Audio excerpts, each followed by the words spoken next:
estenosis aórtica en el MIR es la valvulopatía más preguntada de todas y la debes estudiar con profundidad.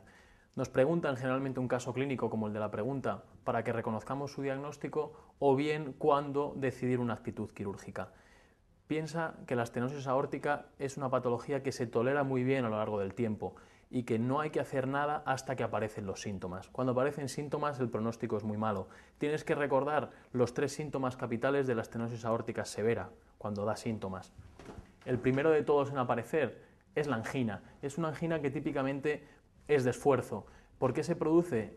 Se produce incluso con pacientes que tienen las arterias coronarias normales, que es lo característico. Lo que sucede es que el ventrículo izquierdo es muy hipertrófico, es un ventrículo que requiere mucha sangre y que puede ser muy frecuente que la sangre que se aporta sea insuficiente para las necesidades. Es típica la angina de esfuerzo. Si el paciente presenta angina de reposo, pensaremos en un problema coronario. Cuando aparece la angina, el pronóstico del paciente es de 5 años. El siguiente síntoma en gravedad es el síncope. El síncope, al igual que la angina, lo característico es que sea de esfuerzo.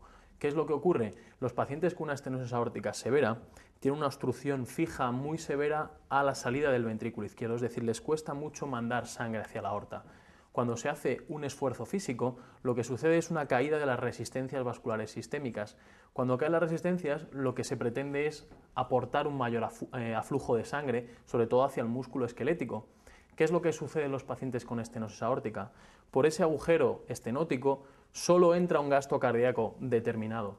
Así, si nuestro paciente hace algún esfuerzo, lo que va a suceder es que con esa vasodilatación no se le corresponde un aumento del gasto, hay hipoperfusión cerebral y el paciente se sincopa. Por ese motivo, a los pacientes que tienen una estenosis aórtica severa se les contraindica, por un lado, la administración de vasodilatadores porque pueden provocar esta situación y también la realización de una prueba de esfuerzo. Cuando aparece el síncope, el pronóstico es de 3 años. El síntoma más grave de todo es la aparición de insuficiencia cardíaca, es la aparición de disnea progresiva. El pronóstico, cuando aparece la insuficiencia cardíaca, es de 2 años. ¿Cuándo vamos a hacer cirugía de una estenosis aórtica severa? Pensad, lo primero, siempre tiene que ser severa esa estenosis aórtica. Si no es severa, no se opera. Aparte de ser severa, tiene que ser sintomática, cuando aparece cualquiera de los 3 síntomas capitales. Si no es sintomática, lo que marca el pronóstico es la función del ventrículo izquierdo.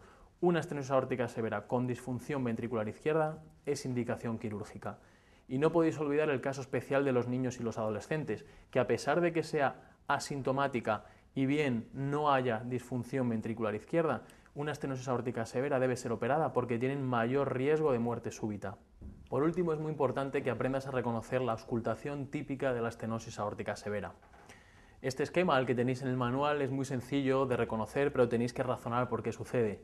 Pensad que el ventrículo izquierdo tiene que vencer la resistencia que le supone la válvula aórtica, esa es la causa de todo. Así pues, en el ciclo cardíaco comienza la sístole, se cierra la válvula mitral y la válvula tricúspide y se produce el primer ruido. Pensad que está el periodo de contracción isovolumétrica, que es el periodo en el cual el ventrículo izquierdo ha cerrado la válvula mitral, pero no ha conseguido abrir todavía la válvula aórtica. Por tanto, en la estenosis aórtica, el soplo nunca va a ocupar toda la sístole, porque el periodo de contracción isovolumétrico existe y en la primera parte de la sístole no puede haber soplo. Lo siguiente que ocurre es que se abre la válvula aórtica cuando la presión del ventrículo izquierdo supera la de la aorta. Todas las válvulas anormales, cuando se abren, suenan. ¿Qué es lo que ocurre en la estenosis aórtica? Si es una válvula que no está muy desestructurada y muy calcificada, como ocurre en los niños y los jóvenes, al abrir suena. Es lo que llamamos un clic. Al abrirse una válvula y suena en sístole, se llama clic. Si fuera en la diástole, lo llamaríamos chasquido, como ocurre en la estenosis mitral.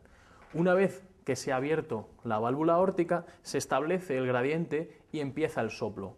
El soplo característicamente es romboidal. ¿Qué significa romboidal? Pues el ventrículo izquierdo, según avanza su sístole, va aumentando su presión y por tanto va aumentando el gradiente, y a medida que avanza la sístole la intensidad del soplo es mayor. Hasta que la sístole va acabando, el ventrículo izquierdo pierde fuerza y la intensidad del soplo disminuye. ¿Qué es importante que recordéis? Cuando este soplo borra la aparición del segundo ruido, diremos que la estenosis aórtica probablemente es severa. Otra cosa que debéis recordar es que la estenosis aórtica es una causa primordial de desdoblamiento invertido del segundo ruido. Como consecuencia de esa resistencia que le hace la válvula aórtica, el ventrículo izquierdo tiene que prolongar su sístole. Al prolongar su sístole puede ocurrir que el cierre pulmonar ocurra antes que el cierre aórtico. El ventrículo izquierdo ha acabado su sístole, se ha relajado, se ha producido el cierre pulmonar y aórtico y empieza la diástole. El ventrículo izquierdo, como es un ventrículo muy hipertrófico, es un ventrículo que se relaja mal. Acordaos que al relajarse mal, en el principio de la diástole no se puede llenar por diferencia de presión desde la aurícula hacia el ventrículo y tiene que ser la aurícula izquierda la que al contraerse llene el ventrículo y por eso es característica la presencia de un cuarto ruido.